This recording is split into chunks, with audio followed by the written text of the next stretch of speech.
এইরকম নেতা আমাদের চাই না যে কর্মীকে ফেলে দিয়ে পালায়। আমি আপনাদের সামনে একটা জোর গলায় মাথা উঁচু করে দাঁড়ায় বলতে পারি যে আমি চুরি করি নাই, চুরি করি নাই।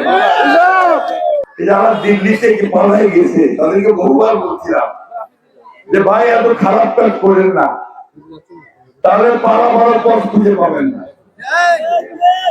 ঠিক আছে, ওই একেবারে আপনার উড়োজাহাজে করে হেলিকপ্টার করে পালাই করে, আর মাঝখান থেকে এইখানে আপনার ওদের যত লোকজন ছিল, কর্মী ছিল, নেতা ছিল, সব করে বিপদের মধ্যে ধরে দিয়ে চলে যাওয়া। এইরকম নেতা আমাদের চাই না যে কর্মীকে ফেলে দিয়ে পালায়। ঠিক না? আমি কারো বদনামি করবো না।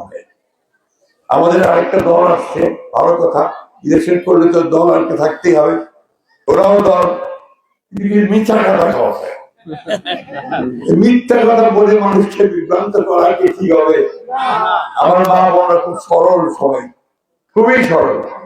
ওনাদেরকে কোরআন শিক্ষার নাম করে ওনাদেরকে বলতেছে দাঁড়িপাল্লাটা ভোট দিয়ে বেরিয়ে দেয় যাবে, হতে পারে। এটা এই ধরনের কিছু আল্লাহ তাআলা কোথাও বলছে নাকি কোনো মার্কাকে ভোট দিয়ে বেরোতে যাওয়া যাবে? বেহেশতে যাওয়ার কথা তখনই চিন্তা করা যাবে যদি আল্লাহর নির্দেশ পালন করি, যদি আমি আমল করি, নামাজ, রোজা, হজ এবং যাকাত, এবং সেই সঙ্গে মিথ্যা কথা না বলা, চুরি না করা, সৎ পথে চলা, তবেই না আল্লাহ বিচার করবে যে যাবো কি যাবো না, তাই না?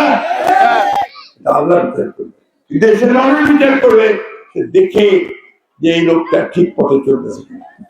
একদিনে আমি আর বিশ্বাস করি আমার একটা মনের জোর আছে, আমি আপনাদের সামনে একটা জোর গলায় মাথা উঁচু করে দাঁড়ায় বলতে পারি যে আমি চুরি করি নাই, চুরি করি নাই। তাহলে আগামী নির্বাচনে আপনাদের কাছে তো আমি একটা ভোট আশা করতে পারি নাকি? কোন মার্কায় ভোট আশা করি? কোন মার্কায়? কোন মার্কায়? আপনাদের কাছে আমার একটা ভরসা আছে, আস্থা আছে যে আমি মির্জা আলমগীর আপনাদের সামনে দাঁড়ালে আপনারা অন্তত আমাকে একটা ভোট দেওয়ার কথা। এটাই বোধহয় আমার শেষ নির্বাচন, যে বয়স হয়েছে আর নির্বাচন আমি বোধহয় করতে পারবো না। এই নির্বাচনে আপনাদের কাছে আমি একটা ভোট চাই ধানের শীর্ষে, দিবেন আমাকে ভোট?